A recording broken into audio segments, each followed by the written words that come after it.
Steve reflects on his challenging past marked by his mother's early death and a strained relationship with his wealthy, emotionally distant father. His life has been a series of constant relocations, preventing him from forming lasting bonds, a pattern that has deeply shaped his detached and sometimes aimless personality. 4 years ago, Steve's life changed when his father married Carla, a kind woman with 2 daughters, Lauren and Judy. Despite initial suspicions about Carla's motives, she has become a caring maternal figure. Living with his new stepsisters has created a complex but mostly stable family dynamic. After a disastrous exam, Steve's history teacher, Miss Wilson, confronts him about his poor academic performance. Recognizing his potential despite his lack of focus, she offers him private tutoring sessions. This opportunity represents a final chance for Steve to get his life on track and avoid his father's wrath. Seeking help for his struggling grades, Steve approaches his studious stepsister, Judy. She agrees to tutor him in math and statistics, subjects she excels at. However, she makes it clear that her help isn't free. Steve will owe her a favor, setting up a playful but transactional dynamic. Steve then asks his other stepsister, Lauren, for help with chemistry. Known for her expertise in the subject, Lauren also agrees, but not without demanding a significant favor in return. Steve finds himself accumulating debts before his academic comeback has even truly begun, adding a layer of suspense. A tense breakfast encounter with his father, Charles, underscores their difficult relationship. Charles belittles Steve's efforts and threatens to cut him off if he doesn't achieve top scores. This immense pressure motivates Steve to succeed, not for his father's approval, but for his own sense of self-worth. As Carla leaves for a trip, she entrusts Steve with a crucial item, the key to his father's forbidden basement office, which he accidentally left behind.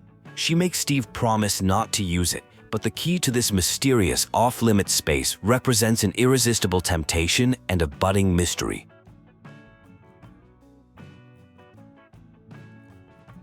At school, Steve stands up for Lauren against a persistent and aggressive bully named Tom. This act of bravery, while earning Lauren's respect, also makes him a target. Tom vows revenge, introducing a new threat into Steve's already complicated life and hinting at future confrontations to come.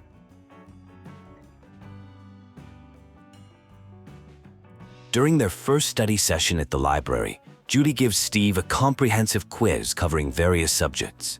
While the results show he has a long way to go, they also reveal his hidden potential and intelligence.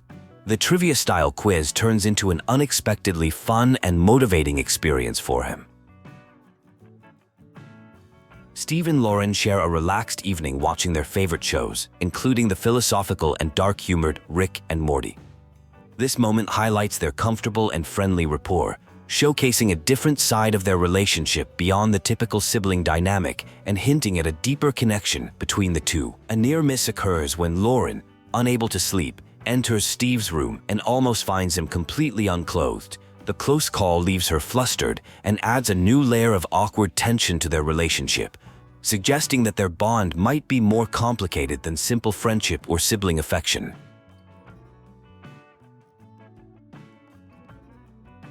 Steve attends his first private tutoring session at Miss Wilson's apartment, where she insists he call her Rebecca.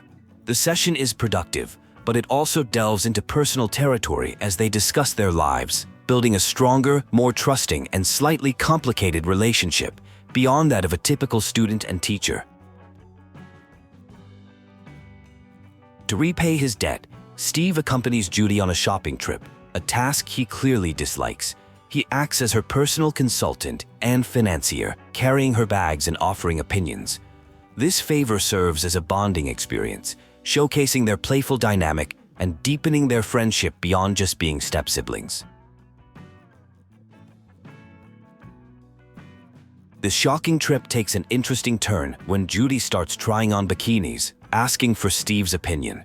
The moment is filled with playful awkwardness and undeniable attraction, blurring the lines between their sibling-like friendship and a potential romance, leaving both of them in a state of flustered amusement.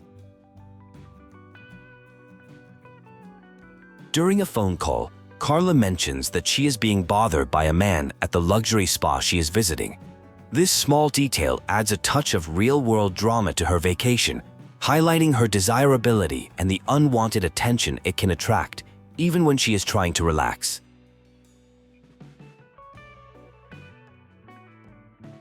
While walking home from school, Steve spots a man who looks identical to his father, who is supposed to be on a business trip in Russia. This man is seen with two other mysterious figures in trench coats, sparking Steve's suspicion that his father is lying about his whereabouts and activities. After a tense showdown, Steve decisively wins a fistfight against the bully Tom. However, the humiliated Tom escalates the conflict by pulling out a knife. The confrontation turns deadly serious, forcing Steve to defend himself more aggressively and solidifying Tom's status as a dangerous and unpredictable enemy. As they cool down after a run, Lauren shares a local legend about a shadowy cult known as the Sons of Astaroth. She recounts a story of a man who claimed the cult was responsible for a local girl's disappearance, only to later recant his story, leaving the town in mystery. Steve's hopes for a romantic connection with his stepsisters are dashed when he overhears them talking about him.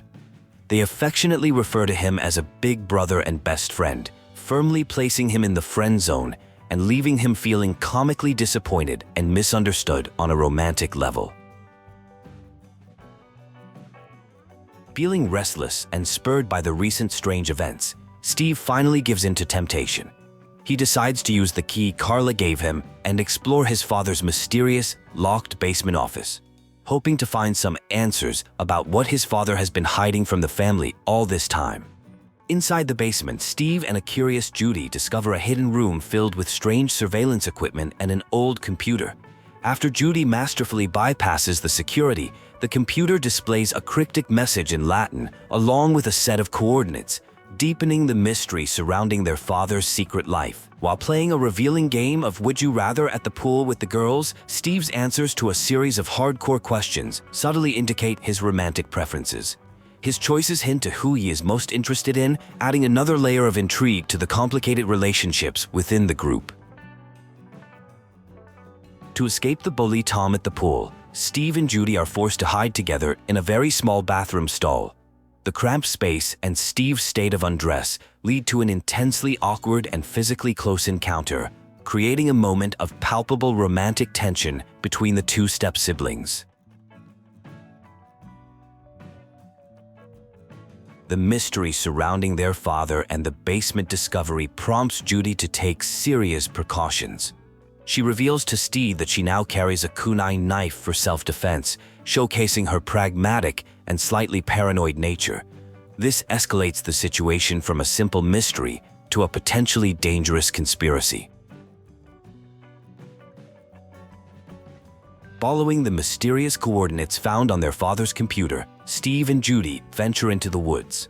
They eventually discover an old, abandoned house that seems to be the location they were looking for, setting the stage for a deeper, more dangerous investigation into the unfolding mystery. Inside the abandoned house, they find a hidden passage behind a fireplace, leading down into a dark, foreboding tunnel. This discovery confirms their suspicions that the house is more than it seems. It serves as a gateway to a secret underground complex, pulling them deeper into the conspiracy.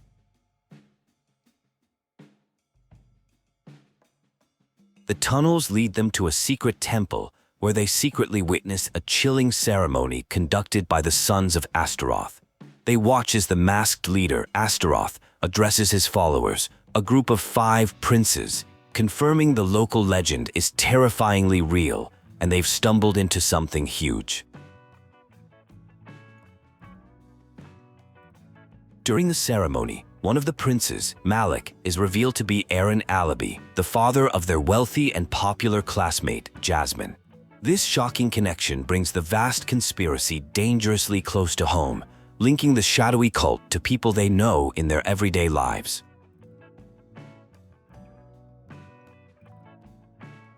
An arrow is shot into Steve's room carrying a note from a mysterious figure named Asmodeus. The note confirms the existence of the Sons of Astaroth and their leader's quest for immortality, but warns Steve to stay away, claiming they are too powerful to be stopped by him. Steve grows suspicious of Rebecca's fiancé David after learning he was supposedly working late on the same night as the cult's secret ceremony. This coincidence leads Steve to believe David might be involved with the Sons of Astaroth, prompting him to plan an investigation into his teacher's partner. Steve crashes Jasmine's lavish costume party in disguise to further investigate her father, Malik. He confirms Malik's identity as one of the cult's princes and realizes the immense wealth and influence the Sons of Astaroth command, making his personal investigation even more perilous than he first imagined. At the party, a game of Spin the Bottle pairs Steve with Judy for 10 minutes alone in a closet. The moment is filled with romantic potential, but Judy, seemingly flustered by her crush on another boy, quickly leaves, leaving Steve once again confused about the nature of their relationship. Steve successfully sneaks into Malik's office during the party. While searching for clues, a phone rings. He answers it and hears a cryptic sequence of numbers before the caller hangs up. This brief but vital piece of information suggests a hidden code or message is at play. Posing as a new patient named Paul, Steve infiltrates the office of Dr. Monroe, Carla's therapist whom he suspects is preying on her. He undergoes a bizarre psychometric test, and while the doctor is distracted, manages to redirect his work emails to his own account to monitor his communications. The mysterious man from the alley reveals himself to be Asmodeus, a defector from the Sons of Astaroth. He confirms he sent the warning note and now asks Steve and his stepsisters for their help in stopping Astaroth's plan, recognizing their potential and unique position as outsiders. Asmodeus provides crucial intel, identifying another prince, Lilith, as a geneticist working on an immortality serum called the compound AAR. He tasks the group with their first official mission: infiltrate an abandoned hospital where she works, retrieve the compound, and stop her research from reaching its final stage. To test a memory-wiping spray developed by Lauren and Judy, Steve uses it on the bully Tom and their friend Fat Jack. The spray works perfectly, erasing their memories, but also causing strange side effects, turning Tom into a peaceful flower lover and Jack into a fitness-obsessed philosopher. While preparing for a massage, Steve discovers a gun holster and spare bullets hidden in the attic. This discovery further implicates his father, suggesting he is involved in dangerous, clandestine activities far beyond what Steve could have imagined, possibly as a member of the cult itself.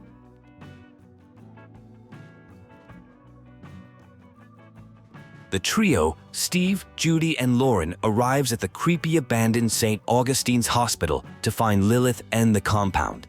The dilapidated building and an oncoming storm create a tense, horror movie atmosphere, setting the stage for a dangerous and frightening infiltration into the heart of the enemy's operation. Exploring the hospital, they find Lilith's diary, which confirms she has completed the compound AAR and stored it in a hidden basement. The diary also mentions a series of riddles and a deranged test subject, providing them with the clues needed to access the final, most secure area.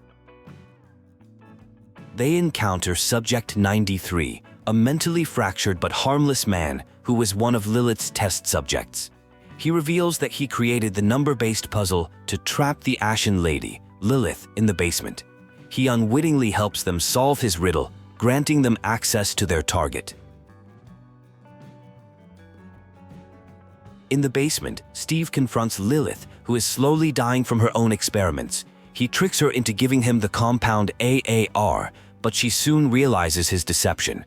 In a horrifying turn, she mutates into a grotesque monster, forcing Steve to fight for his life to escape. Steve's father makes a brief, unexpected return home. In a chillingly casual conversation, he says the cult's secret code phrase to Steve, confirming beyond any doubt that he is deeply involved with the Sons of Astaroth. This revelation transforms the central mystery into a deeply personal family conflict.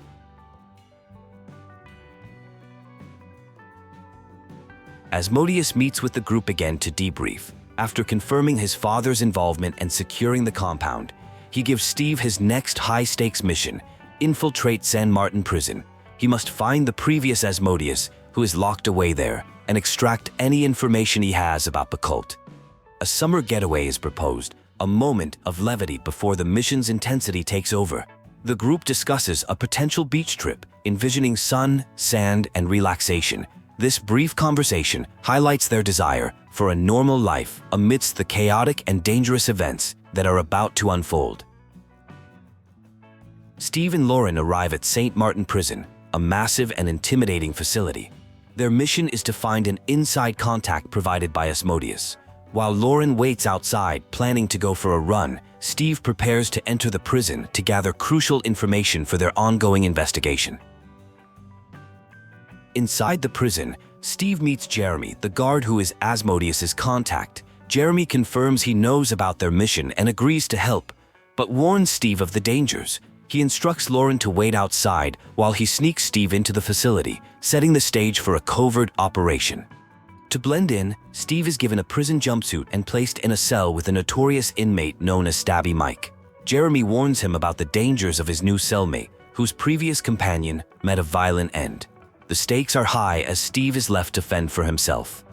Steve cleverly diffuses a tense situation with Stabby Mike. Instead of lying, he tells the absolute truth about his mission to find a man connected to the sons of Astroth.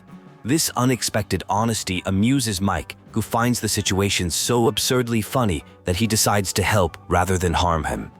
Mike becomes an unlikely guide, explaining the complex social hierarchy of the prison. He introduces the four major gangs: the Black Guerrilla family led by Calamity, the Mexican Mafia, the Nazi lowriders, and the enigmatic Sun Lovers. Understanding these dynamics is crucial for Steve to navigate the yard safely. Mike role-plays with Steve to prepare him for interacting with the prison gangs. He simulates a conversation with the Black Guerrilla family to find Calamity.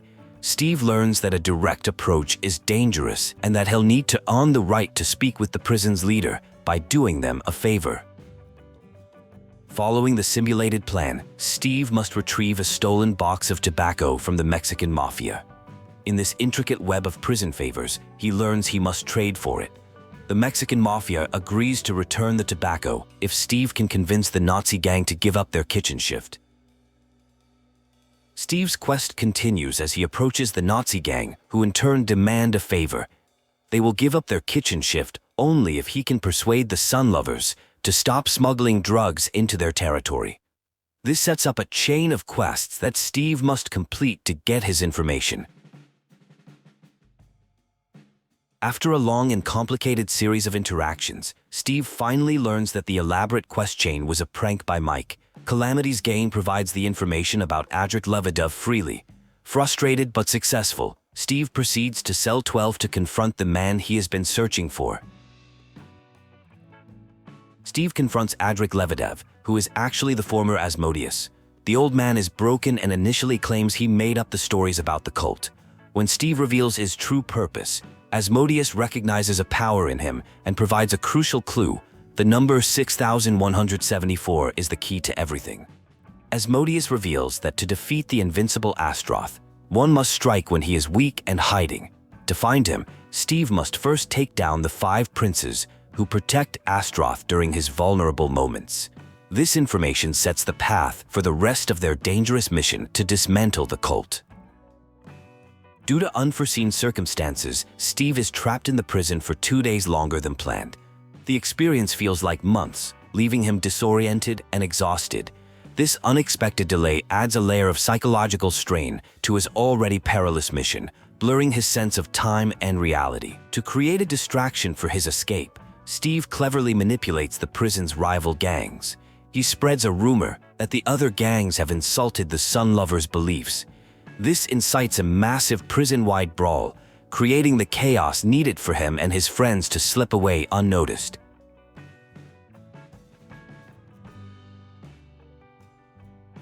During the chaotic escape, Stabby Mike pleads to join them, desperate to see the sea again. Steve, remembering Mike's help and surprising decency, agrees to let him come along. They successfully break out of the prison, with Mike now an unexpected addition to their group on the outside. Exhausted from the ordeal, Steve falls asleep in the cab on the way home. In his sleep, he murmurs Lauren's name, revealing his deep feelings for her. This small, vulnerable moment strengthens their bond and hints at the romantic connection developing between the two step-siblings amidst the chaos. Back at home, Steve is shocked to find Stabby Mike making himself comfortable in his house. Despite telling him they should part ways, Mike had nowhere else to go. Steve has to quickly get him out before his family grows suspicious, creating a comically tense situation with his mother, Carla. Asmodeus reveals crucial information about the remaining princes of the cult. He suspects Steve's father may be one of them, adding a deeply personal and disturbing layer to the investigation. The team now faces the possibility that their greatest enemy might be closer than they ever imagined. The group meets with Asmodeus, who is now disguised as a student named Noah to blend in. He confirms that the last two princes are Samuel and Azazel. To find them, the team must split up and investigate leads in both their hometown and abroad in Japan, escalating the scale of their mission. Steve and Lauren sneak into the principal's office to search the school's database for records on Samuel LeBlanc. They discover a file for a Travis LeBlanc, a violent student who was expelled in the 70s. This potential link to Steve's father deepens the mystery surrounding his family's connection to the cult. While trapped in the office, Steve and Lauren get locked in. To pass the time, they start drinking whiskey they found and share a personal moment. The conversation gets deep, and Lauren reveals she is still a virgin, waiting for the right person, adding a layer of vulnerability to her character. When they are caught by the principal, Steve takes the full blame to protect Lauren's scholarship. He pretends he was playing the prank on her, which results in his permanent expulsion from the school. This selfless act significantly strengthens his bond with Lauren, who is deeply grateful for his sacrifice. To track down Azazel in Japan, Asmodeus devises an unusual plan. The family will compete on a game show called Kicked in the Nuts. The grand prize is a trip to anywhere in the world. This provides the perfect cover for their international mission, blending their dangerous quest with a bizarre public spectacle. The family competes on the zany game show. Their opponents, the blue team, win the audience's sympathy with a heart-wrenching and likely fabricated story about their sick daughter. This puts Steve's team at an immediate disadvantage in the popularity-based first round, forcing them to rely on skill and wit. The game show's host gives Steve a series of impossibly difficult trivia questions about Japan, while his opponent gets laughably easy ones about Canada. This blatant bias makes it clear the show is rigged against them, but Steve manages to earn some coins through sheer luck and quick thinking.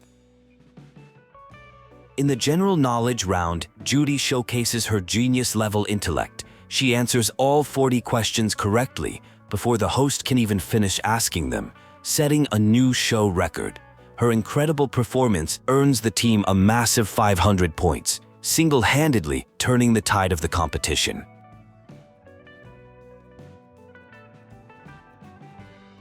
Lauren dominates the physical challenge, an obstacle course race around the set.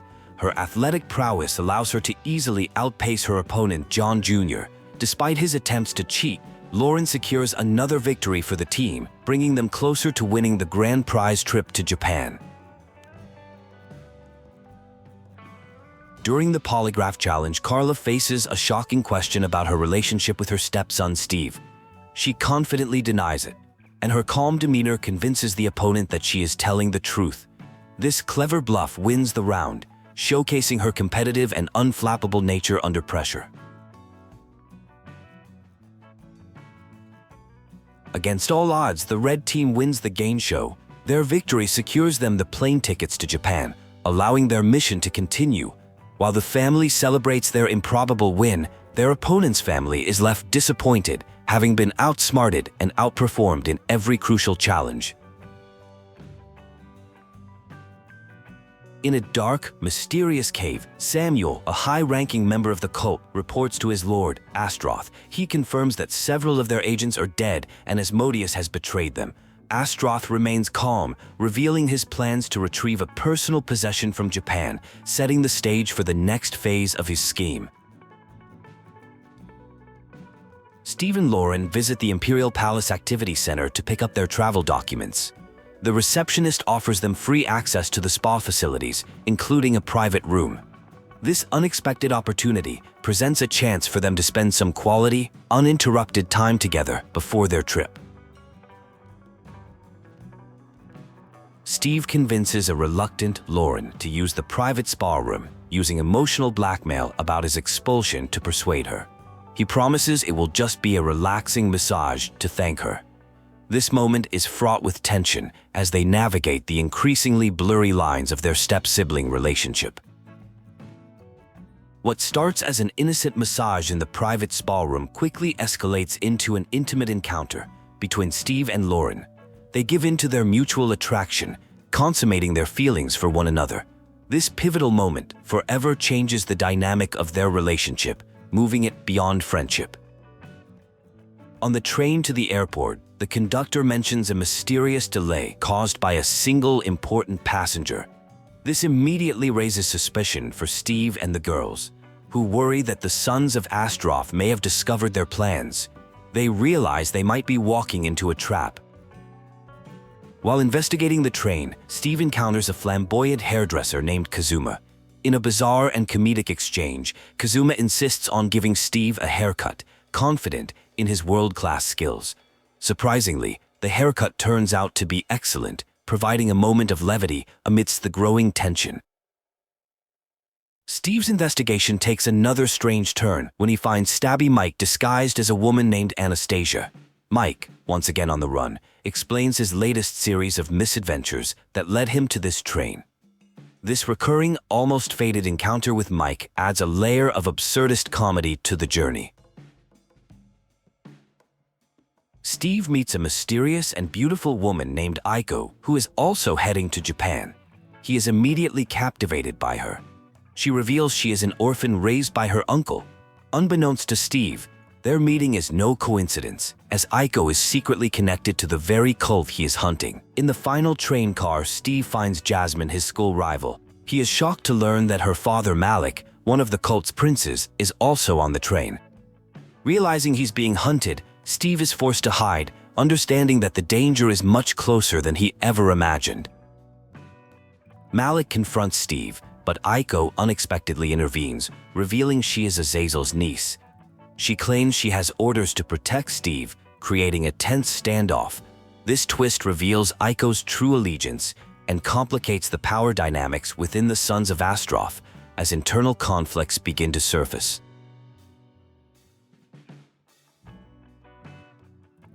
After Malik is dealt with, Steve and Aiko have a tense conversation. He learns she works for Azazel and is on a mission. Aiko reveals that her uncle is searching for an old book called the Grimoire of Magnus. This new piece of information becomes a critical lead in Steve's investigation. The family finally arrives in Japan and meets their tour guide Hiromi. To their surprise, Hiromi is not only their guide, but also a major cocaine distributor. This quirky and resourceful character becomes an unlikely ally, offering both tours and illicit connections to help them navigate the unfamiliar country. At the docks, Steve seeks information about the Grimoire. The workers agree to help him in exchange for 2 bowls of ramen. This quirky transaction leads him to a ramen shop where he needs Judy's help to place the order, highlighting the cultural and linguistic barriers they face in Japan. Steve learns the legend of Magnus, an Englishman who lived in the village a century ago and never aged. Rumor has it that his immortality came from a mysterious book, the Grimoire. The book was later stolen by a famous Yakuza lieutenant, giving Steve a new, dangerous target to track down.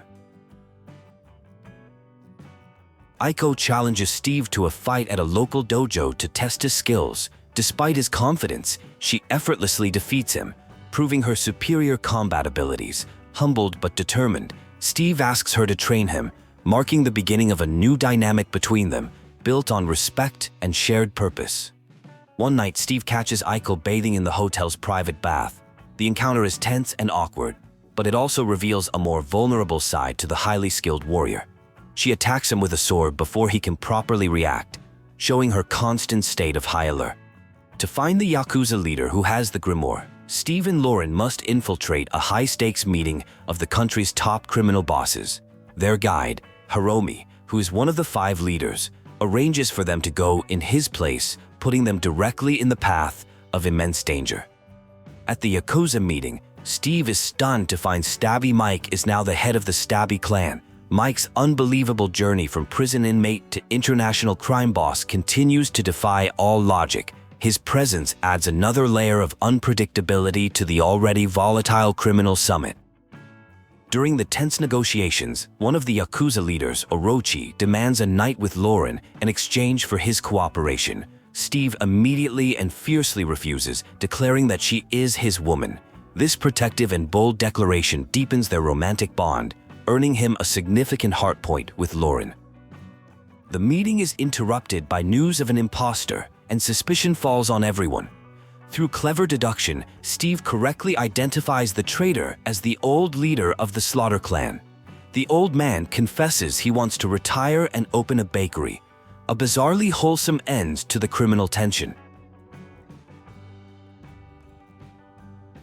The Yakuza leader, Tayoka, reveals he doesn't have the Grimoire but knows where it is. He explains that the book is cursed and that his brother vanished after reading it. He tells Steve the Grimoire is located in Magnus's mansion back in England, providing the final piece of the puzzle. After the intense meeting, Steve and Lauren share a quiet romantic moment. He thanks her for her support, and she expresses her relief that he protected her. Holding hands under the moonlight, they acknowledge the strength of their bond, solidifying their relationship amidst the surrounding chaos and danger. Back in Japan, the family visits the temple of Amaterasu to meet a priestess who can see the future. The priestess, Midoriko, gives cryptic advice to Carla and Lauren about their inner turmoil and unspoken feelings, hinting at the emotional conflicts they must resolve. Her insight proves to be unnervingly accurate. Midoriko tells Steve that the Grimoire is a curse, not a blessing, and that Magnus suffers an eternity of pain from it. She warns him not to open the book when he finds it. Her prophecies provide crucial context for the mission, shifting their goal from acquiring the book to containing its dark power. During their last day in Japan, the group reflects on their journey. With the mission seemingly on hold until they return to England, they experience a rare moment of peace. However, this tranquility is short-lived, as the impending final confrontation with Astroth looms over their brief respite. The peace is shattered when Azazel ambushes Steve in his hotel room, demanding the Grimoire. A tense standoff ensues, with Azazel threatening Steve's family. Just as the situation seems hopeless, a gunshot rings out and Azazel falls, shot by an unexpected savior, altering the course of the confrontation. Aiko reveals herself as the one who shot Azazel, her own uncle. She explains that after Steve's warning, she investigated and discovered Azazel had murdered her father years ago. This act of vengeance solidifies her allegiance with Steve's group, as she now shares their goal of destroying the cult. With Aiko now part of their team, Steve invites her to come back to England with them. She gratefully accepts, ready to start a new life and help them take down the rest of the sons of Astroth. Her addition brings a formidable warrior into their ranks, boosting their chances for the final battle. The group ends their trip to Japan with a visit to a public bath. While the girls are together, Steve and Lauren find a moment alone. Their connection deepens as they share an intimate encounter, solidifying their relationship. Aiko discovers them, but chooses to protect their secret, strengthening her bond with the couple. Back in the UK, Steve is surprisingly readmitted to school. He is reunited with his friends, including a now pacifist Tom and a super fit Jack, both changed by the amnesia spray. The return to normalcy is jarring, but welcome, offering a brief respite before the final leg of their dangerous mission. Two new exchange students arrive at school, Aiko and a charming Norwegian boy named Oliver. Aiko seamlessly integrates into the group, while Oliver immediately begins to flirt with Lauren. This creates a new source of tension, as Steve becomes protective and jealous of the handsome newcomer.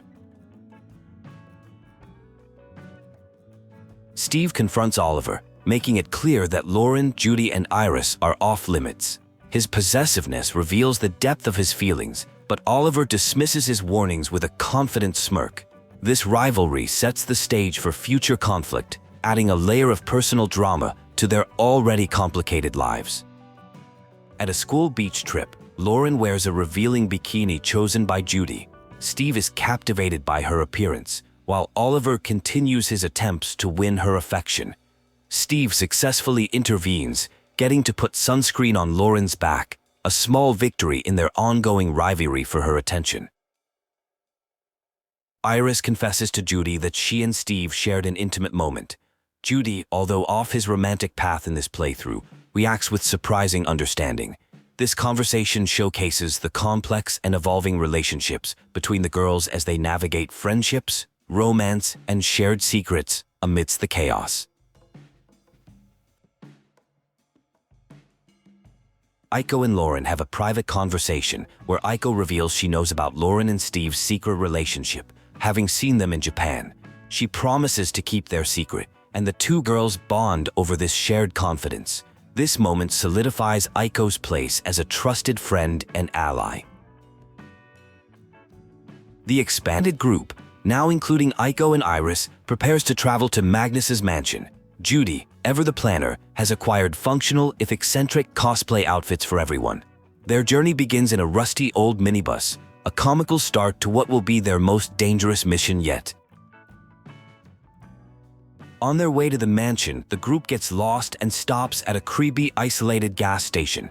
The attendant's son, wearing a bizarre mask, tries to scare them. The mother, Susanna, apologizes and reveals she runs the local hostel, offering them a place to stay and directions to the village. The group arrives in North Bruhad, a strange village where all the inhabitants wear unsettling masks for a spring festival. The atmosphere is tense and unwelcoming, with the villagers staring at the outsiders. This eerie setting immediately puts everyone on edge as they prepare to investigate the nearby mansion. At the hostel, Steve declares that Lauren is his girl to protect her from the less-than-ideal basement room. This bold statement, made in front of everyone, further solidifies their relationship and earns him a major affection point. It's a public acknowledgement of their deep, evolving bond. The group learns that the mayor has boarded up Magnus's mansion and holds the only key.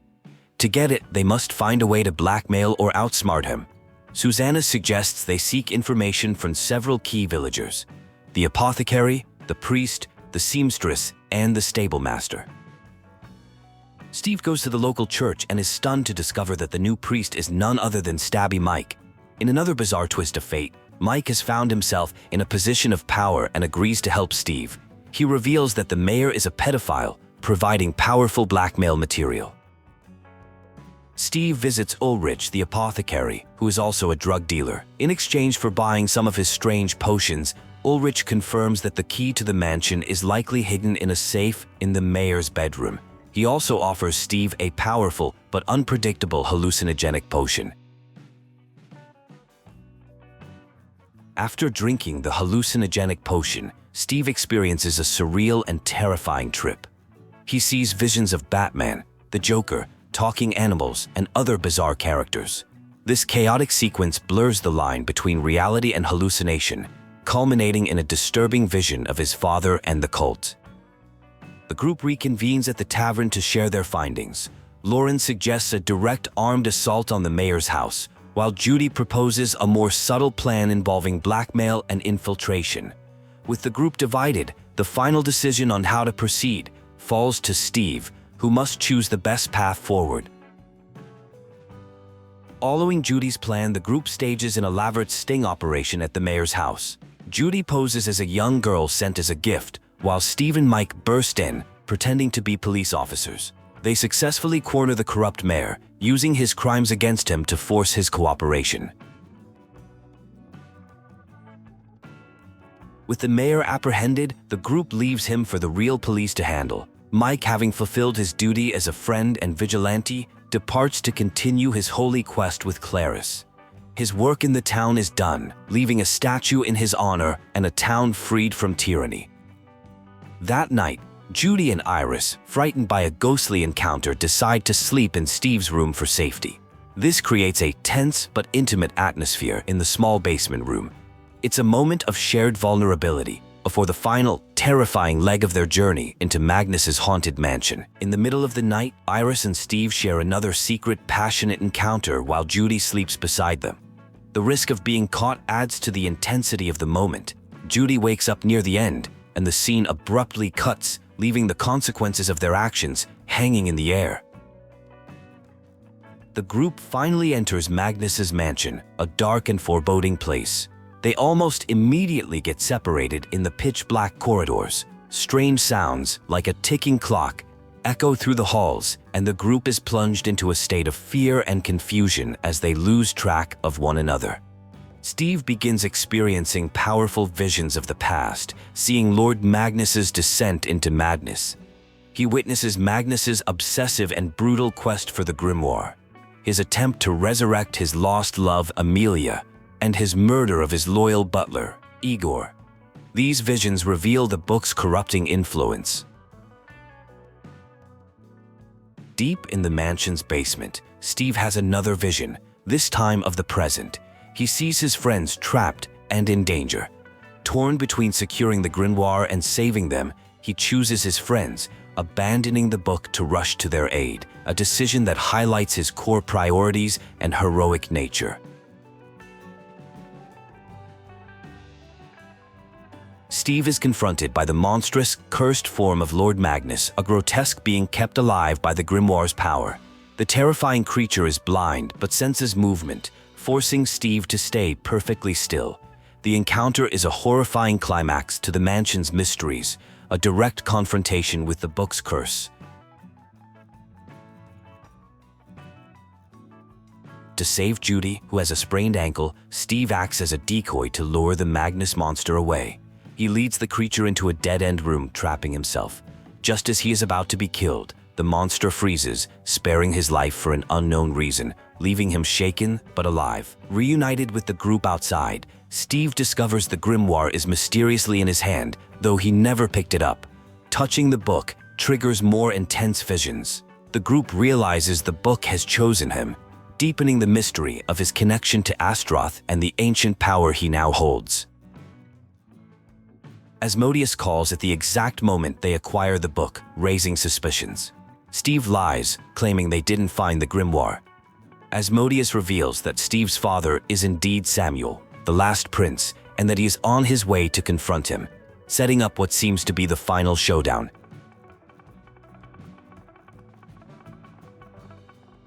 The next week is tense as the group prepares for the final confrontation. Steve grapples with the revelation about his father and his own mysterious connection to the demon's soul.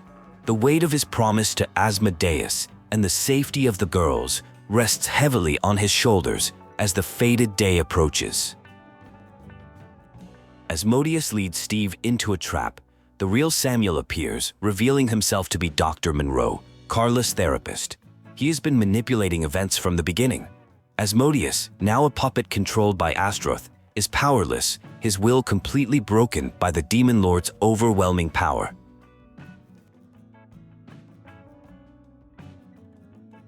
The ultimate truth is revealed. Steve's father, Charles, is not Samuel, but Astroth himself. Steve inherited a fragment of the demon's soul, which explains his visions and connection to the Grimoire. His entire life and mission have been manipulated as part of Astroth's plan to regain his full power.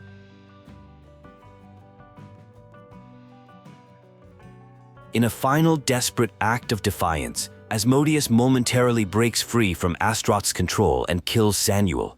Mortally wounded in mind, he gives Steve the coordinates for the final ritual and asks Steve to end his life to prevent being repossessed. Steve tearfully grants his request, accepting his role as the final hero.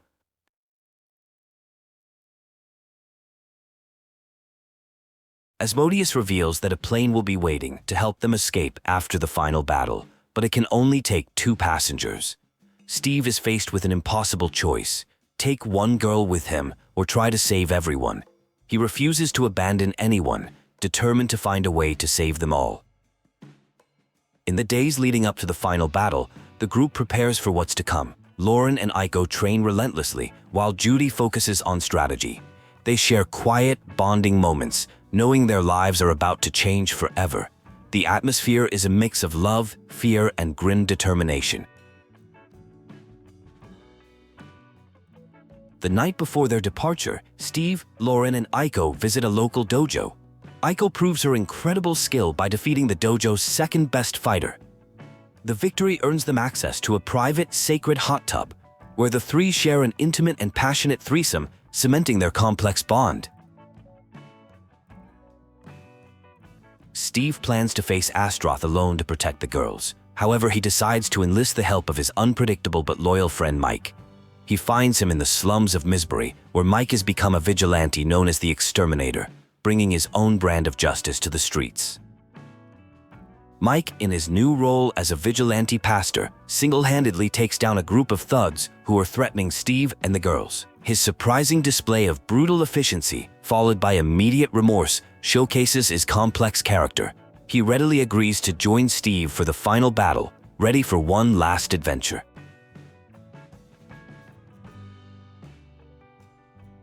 Steve finally confronts his father, Astroth, at the ritual site. Astroth, now a being of immense power, offers Steve a place by his side to rule the world. He presents a final choice: join him and gain unimaginable power, or refuse and lose everything and everyone he loves in the process. Steve refuses his father's offer. At that moment, the Grimoire chooses Steve as its rightful owner, granting him immense power. He is able to control and overpower Astroth, who is shocked by this turn of events. Steve, now wielding the book's ancient magic, prepares to end the cycle of evil once and for all. In a climactic final battle, Steve unleashes the full power of the Grimoire and destroys his father, Astroth. The victory comes at a great personal cost, but he successfully ends the demon's reign. He is found wounded but alive by Lauren, and together they leave the cursed site, ready to begin a new chapter. At the airstrip, the pilot is revealed to be Stabby Mike, who miraculously survived his encounter with Astroth. He agrees to fly everyone to safety in Aruba. The story concludes with the group escaping to start a new life, leaving their old one behind for a future filled with uncertainty, but also hope and freedom. The final montage shows the group enjoying their new life. Steve is seen with Lauren, Iris, and Aiko, suggesting a polyamorous relationship. They've adopted the minibus as their own. Mike becomes a successful politician. The story ends on a happy, if unconventional note, with the heroes finally finding peace.